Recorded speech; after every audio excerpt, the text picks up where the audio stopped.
ان المرأۃ عورۃ فاذا خرجت، جب وہ گھر سے نکلتی ہے استشرفها شیطان، اب شیطان جو ہے اس کو تاک میں رکھتا ہے. واقرب ما تکون براحۃ ربها وهي في قعر بیتها، وہ اپنے رب کی رحمت سے قریب ترین ہوتی ہے جبکہ اپنے گھر کے بھی کسی اندرونی حصے. اسی لیے فرمایا مردوں کے لیے مسجد میں نماز افضل 28 گنا، اور عورت کے لیے گھر کی نماز مسجد سے افضل، گھر کے صحن کی مسجد سے افضل، دالان کی صحن سے افضل، کمرے میں اس سے افضل، اور کمرے کی کوئی بغلی کوٹھڑی ہے تو اس میں سب سے افضل. یہ احادیث نبی کی بات. عبداللہ ابن احمد ابن حنبل نے زوائد الزہد میں اور ابن ابی شیبہ نے ابن سعد نے اپنی کتابوں میں مسروق کی روایت نقل کی ہے کہ حضرت عائشہ جب تلاوت قرآن کرتے ہوئے اس آیت پر پہنچتی تھی وَقَرْنَ فِي بُيُوتِكُنَّ، تو بے اختیار وہ پڑھتی تھی. قرآن کہتے ہیں اپنے گھروں میں رہو. حضرت عائشہ نے شہادت عثمان کے بعد باہر نکل کر لشکر کی قیادت، پھر ساری عمر افسوس ہوا کہ میں نے غلط.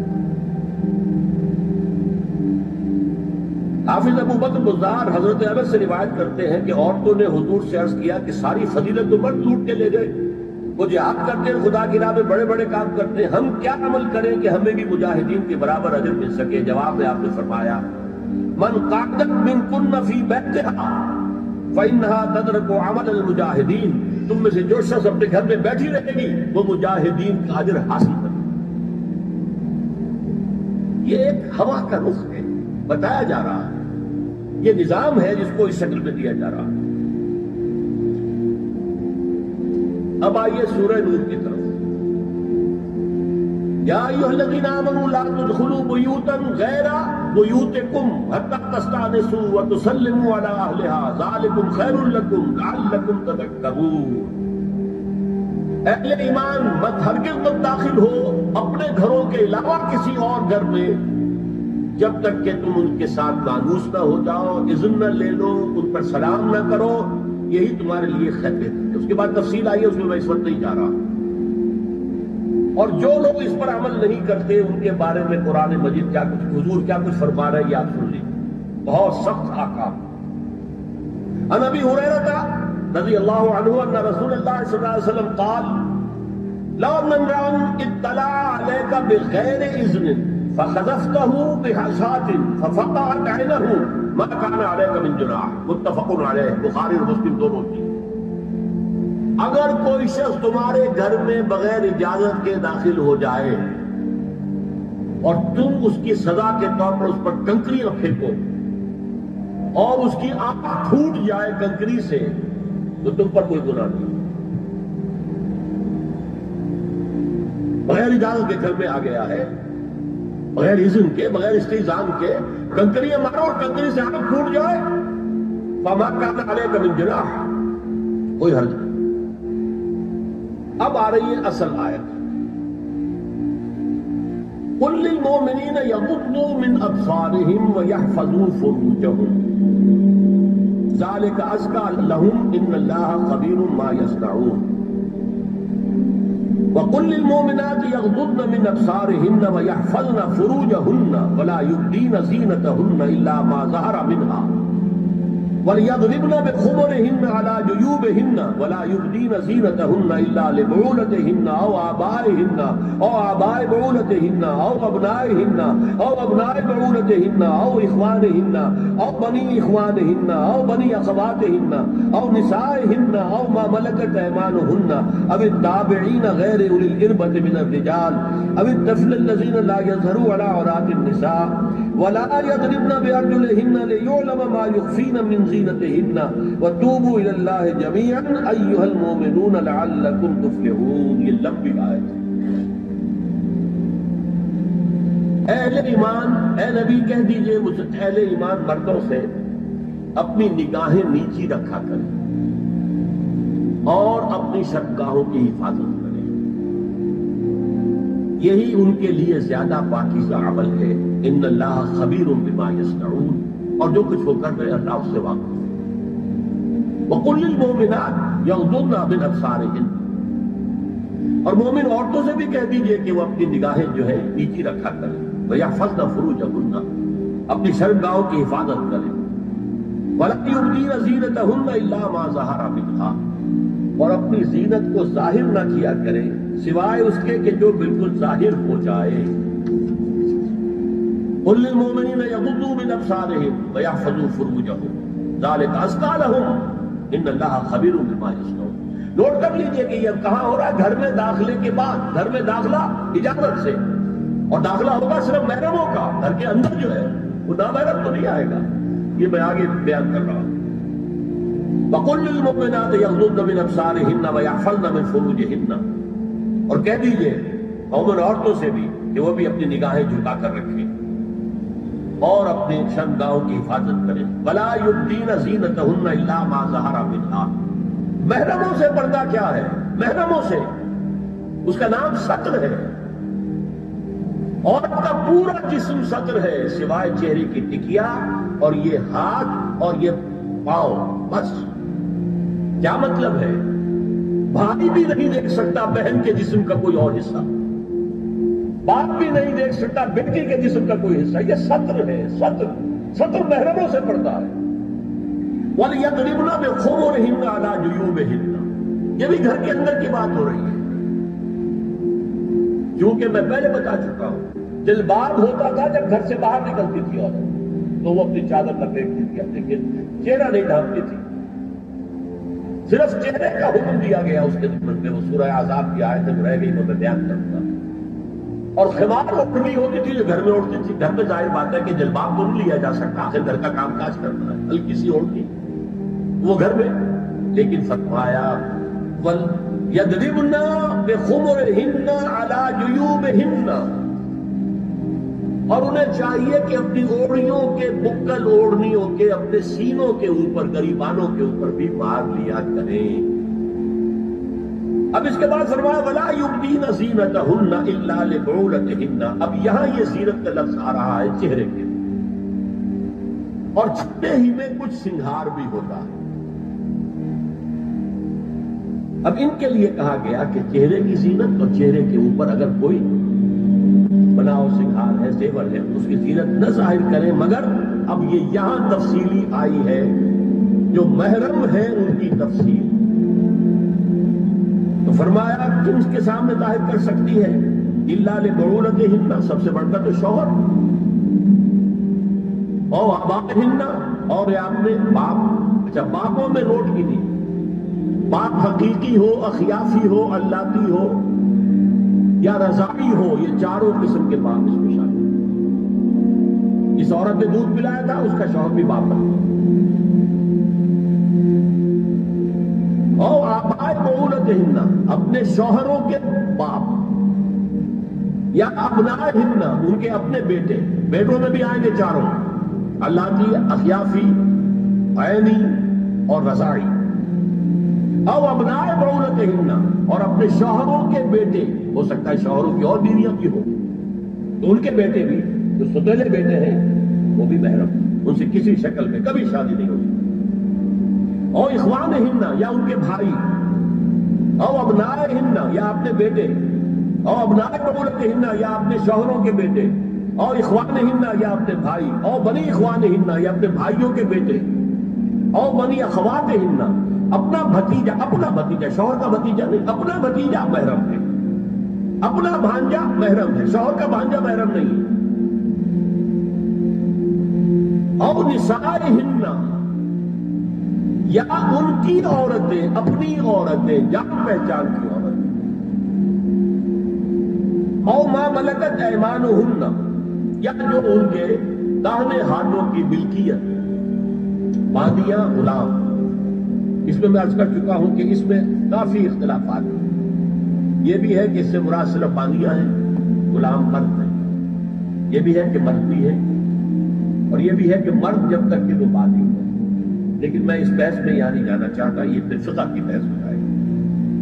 اب التابعین غیر اولی الاربہ، کچھ ایسے لوگ بھی ہوتے ہیں، کوئی کسی کے گھر میں تو اندھا آدمی رہ رہا ہے، یا کوئی اور کسی وجہ سے کوئی مریض ہے اسے آپ نے بنا کے رکھی ہے، انہیں عورتوں سے کچھ سروکار نہیں۔ اب الطفل الذین لم یظہروا علی عورات النساء، یا وہ بچے کہ جن پر ابھی عورتوں کے پوشیدہ حالات واضح ہی نہیں ہے، پتہ ہی نہیں ہے، ابھی انہیں جنس کا کوئی احساس ہی نہیں۔ یہ ہے فہرست جو دی گئی ہے کہ جن کے سامنے عورت کھلے چہرے کے ساتھ اور اپنی جو اضافی زینت بھی ہو، کوئی زیور وغیرہ یا کوئی بھی سرما وغیرہ ڈالا ہوا ہے یا کوئی سرخی کو لگائی ہے معمولی سی، اس کے ساتھ آ سکتی ہے، اور یہ وہ رشتے ہیں کہ جن سے کسی حالت میں بھی نکاح نہیں۔ آگے سنیے، وَلَا يَضْرِبْنَ بِأَرْجُلِهِنَّ لِيُعْلَمَ مَا يُخْفِينَ مِنْ زِينَتِهِنَّ، اور چلتے ہوئے اپنے پاؤں زور سے نہ مارے کہ ان کی زینت ظاہر ہو جائے۔ اگر کوئی پازیب پہنی ہوئی ہے، کوئی جنو وغیرہ ہے، اب اگر پاؤں مار کر چلے گی تو خواہ ذہن جائے گا بیٹھے ہوئے کا کہ کوئی خاتون جا رہی ہے۔ یہاں تک اس کے علاوہ یہ بھی ہے، تعطر کے بارے میں فرمایا ہے کہ اگر عطر لگا کر کوئی عورت گھر سے نکلی ہے، اذا استعارت المرأة فمرت على القوم ليجدوا ريحها فهي كذا وكذا قال قولا شديدا۔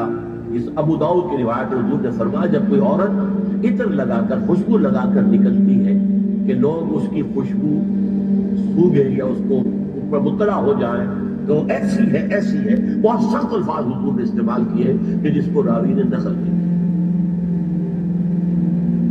عورت کے لیے خوشبو، عورت کی آواز کا پردہ ہے۔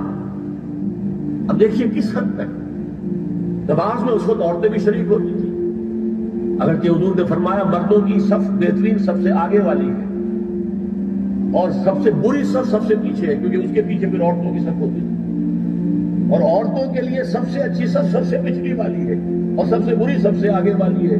سب سے آگے والوں کے سامنے پھر مرد ہوتے تھے، ان کی کچھ ہوتی۔ تو اسی طریقے سے اگر غلطی کی ہے تو مرد جو ہے کہے گا سبحان اللہ، امام سے غلطی ہو گئی ہے، مرد کیا کہے گا؟ سبحان اللہ۔ عورت کیا کرے گی؟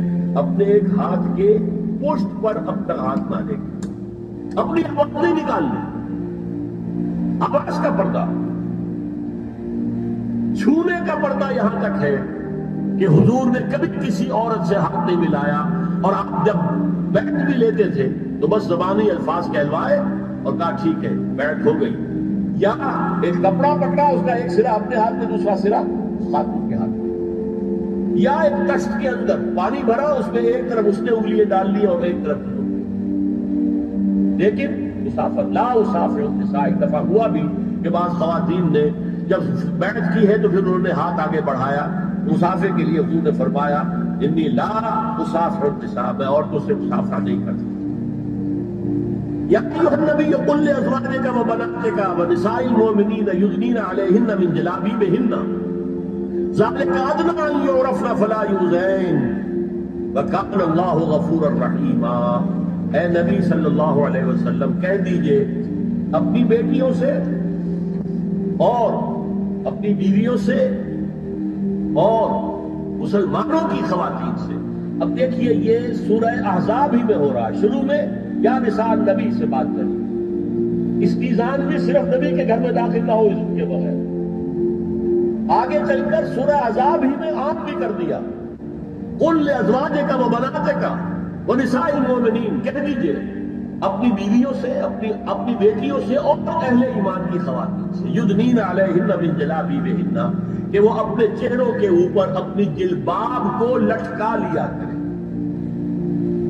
چہرہ چھپ جائے۔ اب اس کی تفسیر میں چاہتا ہوں کہ آپ کو جو مختلف مفسرین نے کی ہے وہ آپ کے سامنے میں رکھوں۔ حضرت عبداللہ ابن عباس نے اس آیت کی جو وضاحت فرمائی ہے اسے حافظ ابن کثیر نے اپنی تفسیر میں اس طرح نقل کیا ہے، اللہ نے مسلمان عورتوں کو حکم دیا ہے کہ جب وہ کسی کام کے لیے گھروں سے نکلے تو اپنی چادروں کے پلو اوپر سے ڈال کر اپنا منہ چھپا لے اور صرف ایک آنکھ کھلی رکھے، دونوں آنکھیں بھی غلط ہیں۔ اور سن لیجیے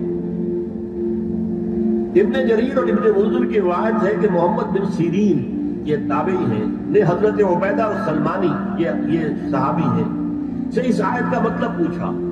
انہوں نے جواب میں کچھ کہنے کی بجائے اپنی چادر کو اس طرح اوڑھا کہ پورا سر اور پیشانی اور پورا منہ ڈھانک کر صرف ایک آنکھ کھولی رکھی. اور سنیے، ابو بکر بن عبداللہ ابن عربی نے یدنین علیہن من جلابیبہن کا مفہوم من الفاظ میں بیان کیا ہے، تغطى به وجهها حتى لا يظهر منها الا عينها اليسرى. کہ عورت اپنی چادر کو پورے وجود پر ڈھانپ لے اور اس طرح چہرے کو بھی ڈھانپے کہ صرف بائیں آنکھ کھلی رہے. علامہ حمید الدین فراہی کو نظم قرآن کے فہم میں خصوصی مقام حاصل تھا. انہوں نے حجاب کے بارے میں اپنے ایک مکتوب میں ہاتھ اور چہرہ کھلا رکھنے کو جائز قرار دینے کے موقع کے بارے میں لکھا ہے کہ میری رائے میں نظم قرآن پر توجہ نہ کرنے سے یہ غلط فہمی پیدا ہوئی ہے. وہی بات کہ سورہ احزاب میں گھر سے باہر کا پردہ ہے اور سورہ نور میں گھر کے اندر کا پردہ ہے. بہرحال الحق احق بان یتبع، حق جو ہے وہ اس کا زیادہ حقدار ہے کہ اس کی پیروی کی جائے. میں اس مسئلے پر مطمئن ہوں اور میرے نزدیک اجنبی سے پورا پردہ کرنا واجب ہے، اور قرآن نے یہی حجاب واجب کیا ہے جو شرفاء میں مروج ہے، بلکہ اس سے بھی قدر زائد. مولانا فراہی کا یہ مکتوب ماہنامہ حیات نو ملیریا گنج انڈیا کے اکتوبر سن 92 کے شمارے میں شائع ہوا. یہ ہے علماء کی رائے. حضرت ام سلمہ اور حضرت میمونہ نبی صلی اللہ علیہ وسلم کے پاس بیٹھی تھی.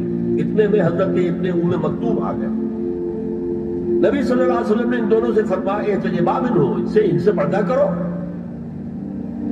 ازواج نے عرض کیا یا رسول اللہ الیسا اعمی لا یبصرنا ولا یعرفنا. حضور کیا یہ اندھے نہیں ہیں؟ یہ نہ ہمیں دیکھ رہے ہیں نہ ہمیں پہچانتے ہیں. فرمایا افعمغایان انتما، کیا تم دونوں بھی اندھی ہو؟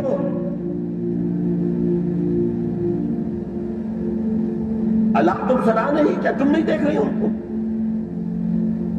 حضرت ام سلمہ تصریح کرتی ہیں ذالک بعد ان امر بالحجاب، یہ جب حجاب کا حکم آ گیا تھا تب حضور نے پھر یہ حکم. اس کی وجہ کیا تھی؟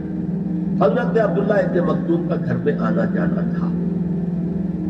وہ اگرچہ اندھے ہیں لیکن یہ کہ یہ بار بار کا آنا جانا اس سے فتنے کا ایک دروازہ کھل سکتا. دروازے کو بند کر دیا گیا. حضرت عائشہ کے پاس ایک نابینا آیا تو انہوں نے اس سے پردہ کیا. کہا گیا کہ آپ اس سے پردہ کیوں کرتی ہیں، یہ تو آپ کو نہیں دیکھ سکتا. جواب میں حضرت ام المومنین نے فرمایا لیکنی انظر الیہ، میں تو اسے دیکھ رہی ہوں نا. اور مرد کو دیکھے. البتہ یہ کہ عام حالات میں آپ بازار میں چل رہے ہیں، عورت جا رہی ہے، کوئی شوق باہر نکلنا پڑا ہے، تو اس حالت میں اگر وہ مرد کو دیکھتی ہے تو اس میں در حقیقت وہ فتنہ نہیں ہے کہ جو گھر میں آنے جانے والے لوگ. اب ایک آخری مسئلہ ہے. 2 حدیثیں ایسی ہیں جو میری گفتگو کے خلاف جاتی ہیں اور میں دیانت کا تقاضا سمجھتا ہوں کہ وہ بھی آپ کے سامنے بیان کروں. حضور کے بارے میں یہ معلوم ہے کہ 2 خواتین جو ویسے نامحرم تھیں وہ ان کے سامنے آتی نہیں اور آپ ان سے ملتے ہیں.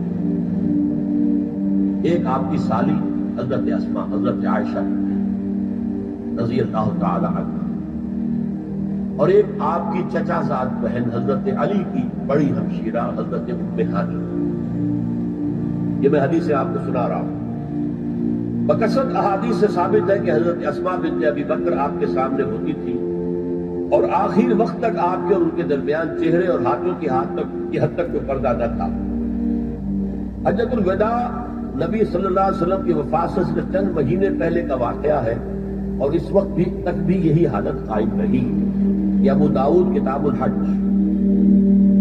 دوسری روایت حضرت ام ہانی رضی اللہ تعالی عنہا جو ابو طالب کی صاحبزادی اور نبی صلی اللہ علیہ وسلم کی چچاداد بہن تھی، آخری وقت تک حضور کے سامنے ہوتی نہیں اور کم از کم منہ اور چہرے کا پردہ انہوں نے آپ سے کبھی نہیں کیا.